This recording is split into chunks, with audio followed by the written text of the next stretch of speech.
Hello, everyone, and welcome to our Fertility Network UK webinar this evening. We're going to be talking this evening about coping with Mother's Day because we know that's always a really difficult time of year.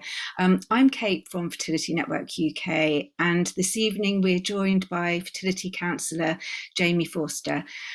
We are recording this webinar, and you'll be able to find it later via our webinar page on the website. It's on our YouTube channel, but you can find it on the webinars page on the website. So it will be there if you want to go back to anything or have another look later. We're going to be having a bit of a chat first and going through some of the questions which have come up in advance. But if you do want to ask us any questions as we go along, just put them in the Q&A box and we'll try to answer as many as we can. And just to say, don't worry, if you want to ask a question, you will remain completely anonymous. We'll just read out the questions and not anyone's name. So I just wanted to reassure everyone of that. Jamie, Mother's Day is a really difficult time of the year, isn't it? It's a bit like Christmas, one of those times that's really, really horrible when you're trying to conceive. I mean, why is it just quite so awful, do you think? That's such a loaded question. I just think it's such a loaded holiday, right? It's so about family and about we are so bent on having everything be perfect, that I think we just forget what the meaning of these things are. And at the end of the day, these are just days, but that we just apply so much extra meaning to. I think it brings up loss. I think it brings up all the things that we're trying so hard to do, and particularly in fertility treatment. I mean, Mother's Day is something that you're working so hard to achieve. You're trying so hard to conceive that I think it just highlights what you don't have rather than kind of highlighting what you do have. So I think that's part of the reason why it's so difficult. I think one of the other things is that it's become so kind, especially in recent years, it's become so commercial and so kind of in your face that it can be really hard to get away from, can't it? It really can. Do you know what it is? It is so commercialized, isn't it? Buying that perfect gift, buying all these cards, and I think it's about giving ourselves permission to say no to that or to reject that. We really have, and if you look at holidays like Valentine's Day that are equally just as commercial, we have no problem rejecting that. But for some reason, we're still really bent on this Mother's Day one and the perfect lunch and the perfect time, and yeah, it's It's a really. really interesting point actually about Valentine's Day, because I think people do feel quite free to kind of ignore that and say it's just a commercial day, but somehow with Mother's Day it's harder.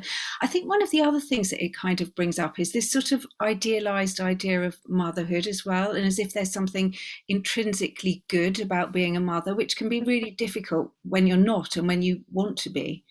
Mm. That's really true. It's this.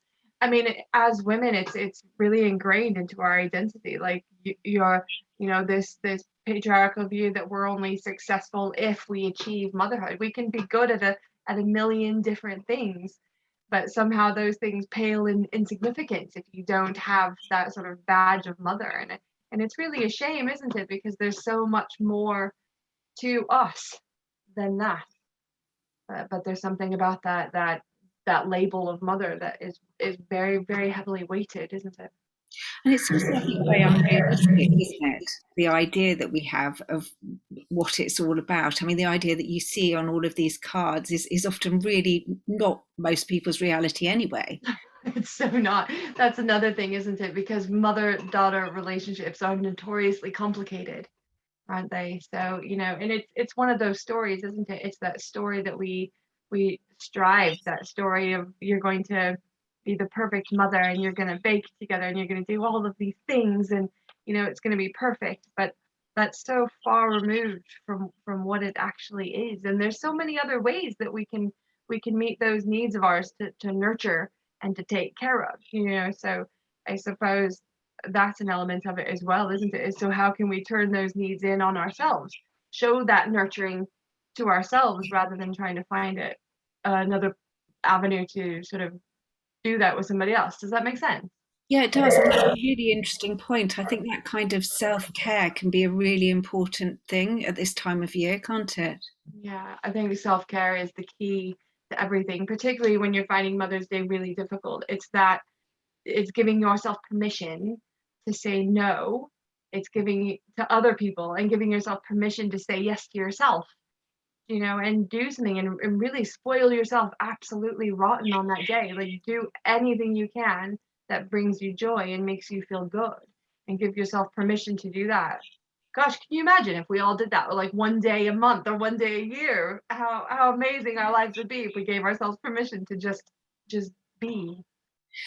One of the questions we had from someone was about finding it difficult to celebrate with their own mother because actually it kind of brought back all the things that they didn't have, and actually almost not really wanting to celebrate Mother's Day for their own mother, but then feeling guilty about it. I mean, I wonder what advice you'd give to someone in that kind of situation. Oh, I think that's such a shame, isn't it? There's so much guilt. We put so much pressure on ourselves to be. Mother's Day is an important holiday. I'm not saying totally ignore your own mother on Mother's Day, but I guess it's about thinking outside of the box, and understanding that while you're doing treatment, this is only a short amount of time. So I'm not saying you have to shut your mother off for the rest of Mother's Days for the rest of your life, but maybe for this one time, you could think a little bit differently. So instead of going to church, going to the meal, going back to your house, maybe just give yourself permission to do one thing, or maybe to give her a gift of something that you can do on another weekend. So give her a card with a voucher for afternoon tea, or for a spa day, or something that you can do on a different day when you're not feeling quite so vulnerable, you know? That's a really lovely idea. I think one of the things that's often really difficult is saying no to events, isn't it? Is saying no to family things. You kind of feel that everyone will notice, that it will be really obvious you're not there. And sometimes that's not really the case, is it? I don't think it's the case very often at all. And maybe they will, but what if they do? We don't have to use these holidays as a way for self-deprecation. We can do things to suit ourselves. If it's a hard day for you, then just say no. Nobody's going to hold it against you. It's you have to do what you have to do for yourself, because at the end of the day, those people, and it sounds a little bit harsh because they're family, aren't they? But those people aren't going to take care of you. You have to be able to take care of yourself. You have to be able to rescue yourself, right? So giving yourself to give yourself permission to say no, and if they get upset about it, then they'll get over it. That's a really good point, actually. One of the other things that people often say is that they feel very isolated on Mother's Day. They feel that they're the only person who's feeling that way. But we know that actually there are 3.5 million people in the UK at any given time experiencing fertility problems. And really, they're probably all feeling the same thing, aren't they? Mm. That's so, and this is something that we talk about in counseling all the time, the isolation of fertility treatment, feeling like you're the only one that's going through this. Nobody could possibly know, but that couldn't be so much further from the truth. That 3.5 million number, that's an obscene amount of people that are feeling similar suffering. And if I was in the counseling session, I would just reaffirm that you're allowed to feel however you're feeling. It's not wrong. You're not alone. You're allowed to feel sad. You're allowed to feel stressed out about it. It's a stressful thing to do, isn't it? So, and in most cases, I would then be signposting them to you. I would be signposting them to Fertility Network UK and say, look for some groups, some safe groups where you can see that there's other people feeling very, very similar to how you're feeling right now. Yeah, we do have groups across the UK which people can join. So we would encourage anyone to, come along to one of our groups, and also to maybe use our support line, which is there all the time. And we've got a every weekday from 10 to 4. And we've got a Health Unlocked forum, which is really helpful as well, because that's there, all the time. You can always find someone to talk to there. And I think getting over that isolation and kind of finding your tribe can actually be really quite helpful, can't it? Absolutely. Because sometimes you just need somebody that's not quite so emotionally attached to you. Sometimes you don't want to continuously talk to your friends about it or your family about it, particularly on holidays when everybody's busy doing their own thing with their own families. That I think that's even more isolating, because then we really don't feel like we have anybody to turn to, because everybody we know is busy doing something else. So finding those communities where you can go and share how you're feeling is so valuable. It's so important. One of the other things that's come up a lot as being a difficulty is social media on days like that, because it's kind of, I mean, it's sort of starting already now. You find your Facebook or whatever it isn't feed full of sort of strange adverts for things, and the day itself can be really difficult. I mean, would you just switch it off completely? What would you advise people to do? Absolutely. Social media is just it's so false, isn't it? It's all these pictures of, all of these people enjoying these happy, lovely Mother's Days, but you don't see pictures of the fights or of the mess or of the chaos. Give yourself permission to just step away from feeling judged, step away from comparing yourself to others.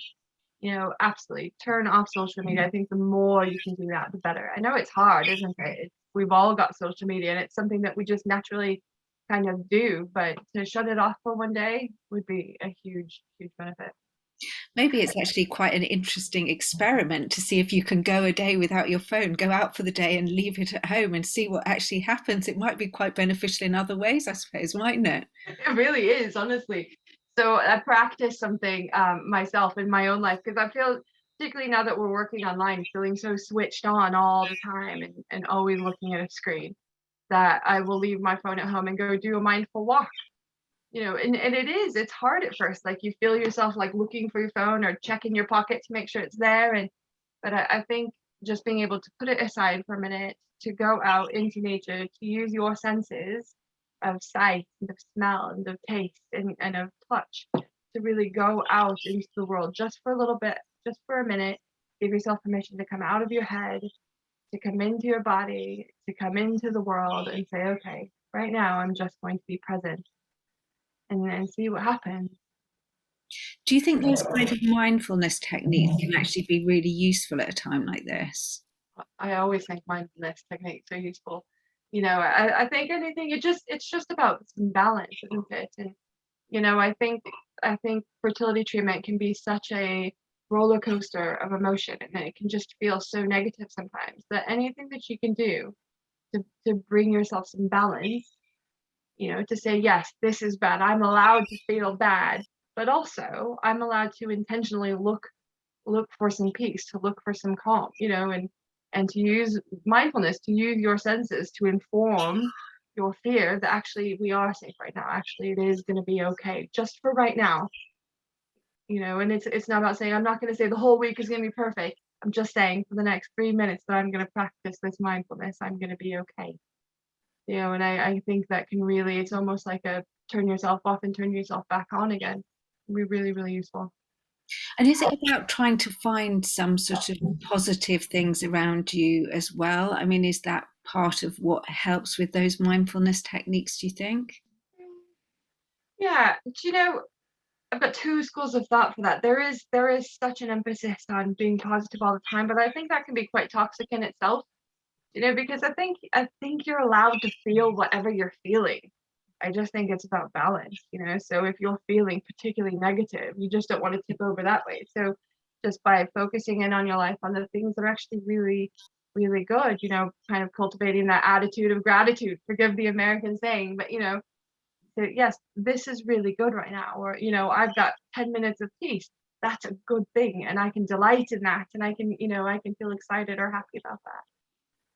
Yeah. Yeah, it's interesting you say that because we had a piece that we've shared on our social media over the last few days. And one of the things that it says is, if you feel like spending the whole day in bed under the duvet watching films, that's fine, isn't it? Yeah. And I Yeah. think it's kind of allowing yourself to feel that and to know that can be really important, to actually give yourself the freedom to acknowledge how you're feeling about it and say, this is a difficult day, it is really hard, and this is what I want to do, so I'm going to do it. And Yeah. that's okay, isn't it?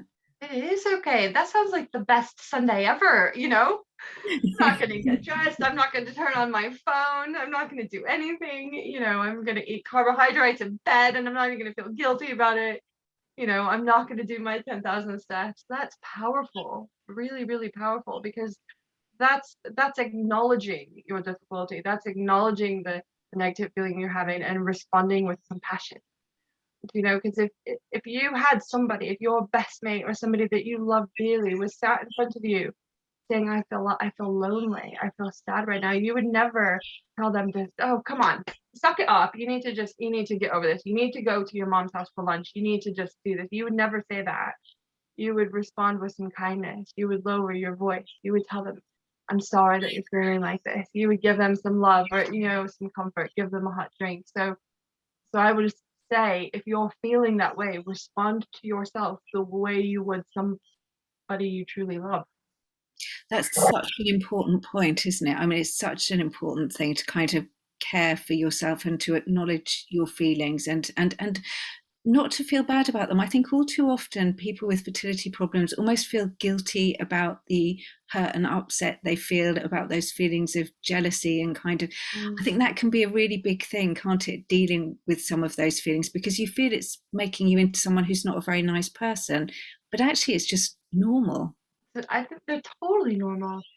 It's okay to have those feelings. It's what you do with those feelings. If you turn around and use those feelings as a way to punish everybody around you, then maybe you have to think twice about it. But to have those feelings, there's absolutely nothing wrong with that. I don't know how people could go through fertility treatment, the trauma of fertility treatment, and not feel that way. And to be fair, I haven't met many people in the counseling room who don't. So it's such a normal part of that treatment, isn't it? Such a normal part of infertility. It is, but I think people often feel really guilty about it and feel that it's just them and feel that they're somehow turning into a different person when they're Yeah. not. It's just a reaction to what they're going through. You're not a monster. You're just responding to something that's terrible that you're going through. Yeah, your body's just responding. Of course, you're going to get jealous. Of course, you're going to be frustrated. Of course, you're going to be short-tempered. You can do it all. You just can't do it all at the same time. So we only have so much capacity to deal with so much at once. And when you're doing treatment, I think you have to give yourself permission to honor your own needs. Yeah, it's a really good point. What do you feel, Jamie, about the idea of people kind of creating their own rituals around Mother's Day and maybe finding something that kind of makes it a special day for them in some other kind of way? I mean, do you think there are things that people could do that would make that work? Mm. I think honoring, yeah, that's really, really beautiful. And actually thinking about people who have been through treatment and had you know, failed cycles or miscarriages or loss, just kind of honoring that part, because honoring that sort of journey, honoring your journey to motherhood. So, and I very much believe in ritual. So the power of lighting a candle, of doing something, say, we're going to get up and go have breakfast and we're going to go for a walk, whatever that ritual is for you. I think that's a beautiful way to honor the journey that you've been on. I suppose one of the other things about that is also kind of if you plan something, Mm. accepting that actually on the day you might not feel like doing it and that that's fine too, isn't it? Because I think Yeah, sometimes we sort of think, oh, well, okay, I'll do this instead because this will make it feel much better. And then yeah, actually when it gets to it, maybe you don't feel like doing whatever it is you thought you ought yeah, to do. yeah. I think that's probably one of the most important things is to stay really present, right? So to check in, how am I feeling today, and to respond to that, and not berate yourself if you suddenly don't feel like doing all of those things. Or yeah, just giving yourself permission to be where you are on any particular day is really good, isn't it? Because I think the other important thing to understand as well is that everyone feels differently about what makes them feel better. And I think sometimes we talk a lot about, oh, this might be a good thing and go for a long walk or watch a film or whatever. And sometimes you almost feel like you've got to do those things when maybe they're not things that you particularly enjoy. And I think that's kind of recognition that the things that make everyone feel better can be radically different from one person to another, can't they? So different, so different. And it's really just, yeah, give yourself permission to do you, to be yourself, in any capacity.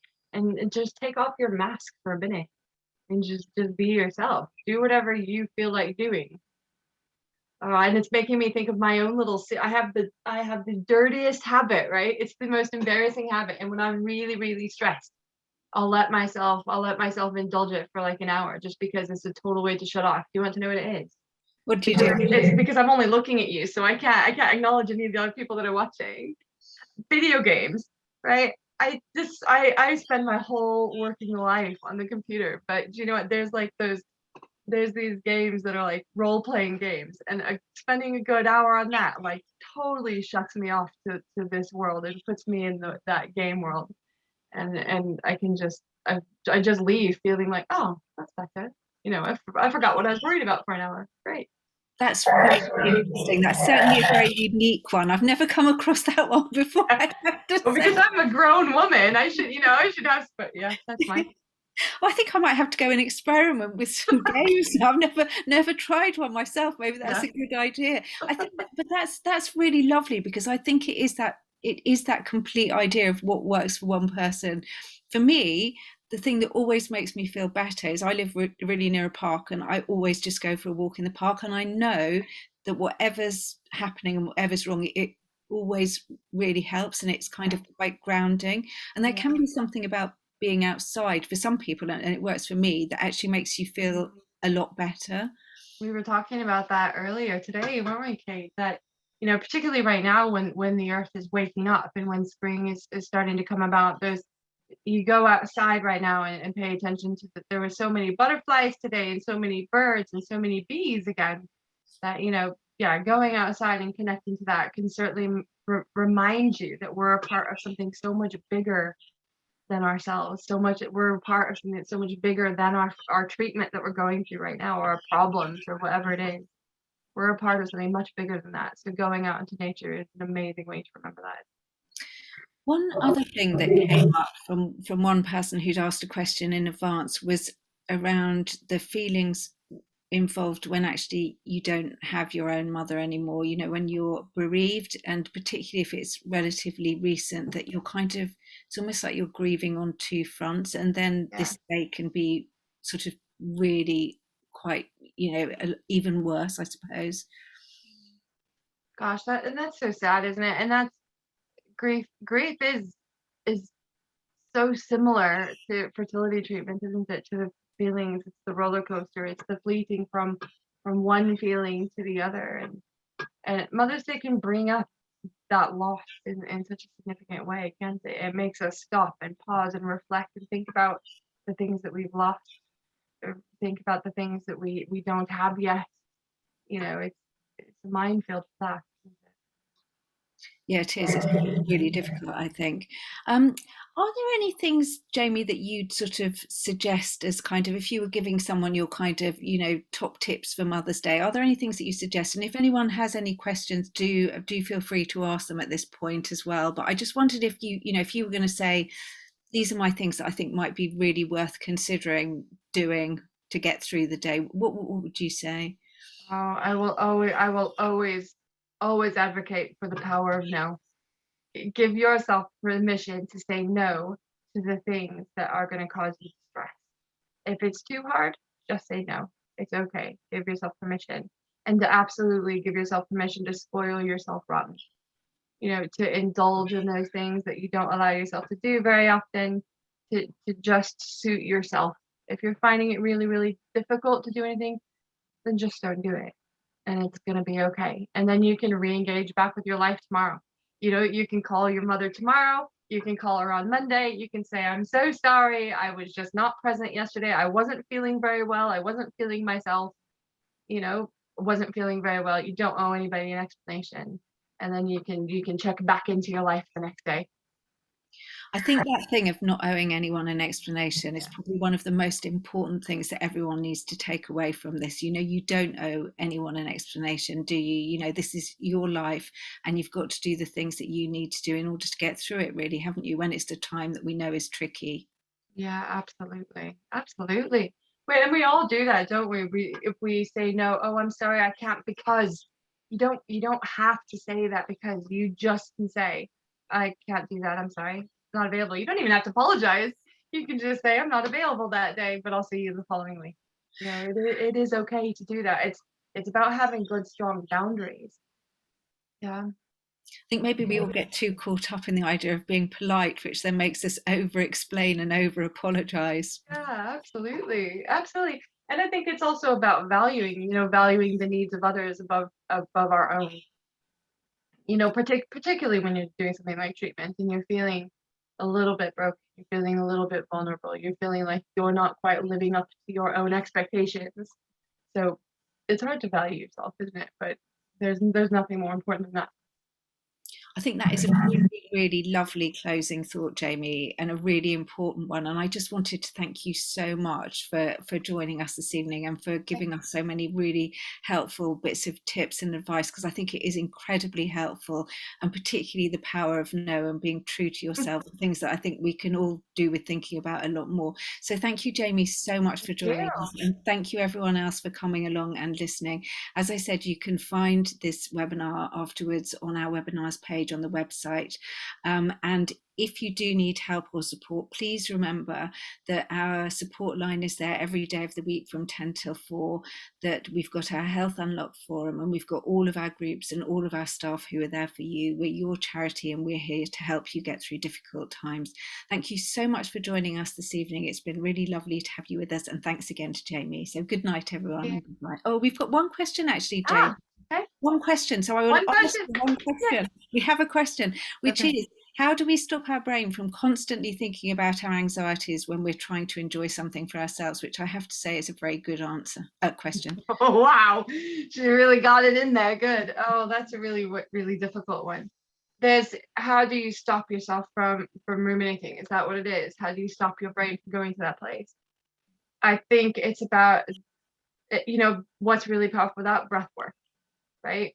Being intentional. So using like your breath as a way to ground yourself and come into your body. There's so many different techniques, like box breathing for one. Box breathing is an amazing technique for that, because what you're doing is you find something that's square, or something that's got four sides. It doesn't have to be square, it can be rectangle, and you just kind of follow your eyes across the top of it. So when you feel your brain starting to go into too many different directions, you just pause, right?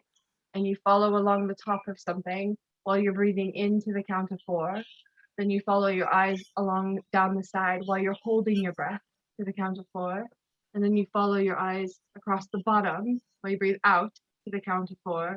And then you follow your eyes back up the side while you hold to the count of 4. So it's in, hold, out, hold. And do that for as many sort of repetitions as you need, because it will be very difficult for you to focus on your ruminating thought while you're counting, while you're following something with your eyes, while you're remembering what sequence you're supposed to be breathing in. Yeah, and you do that as many times as you need to. You can't stop those thoughts from happening, but you can work with the sensation. Yeah, so rather than trying to banish yourself from doing it, just try to calm your body. You work with the physiology rather than working with the thought itself. And to be able to find that grounding, to be able to find that space, will bring you back into the thing that you're enjoying. And then 5 minutes later, you might find yourself doing it again, and that's okay. You just ground yourself again with some more breathing, and you might have to do that 100 times, but it's okay. Yeah. Does that help, maybe?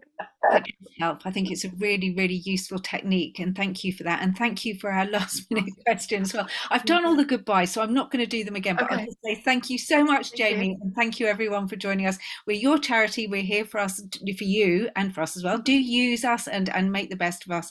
And thank you everyone for joining us. Good evening. Thank you. Bye. Bye.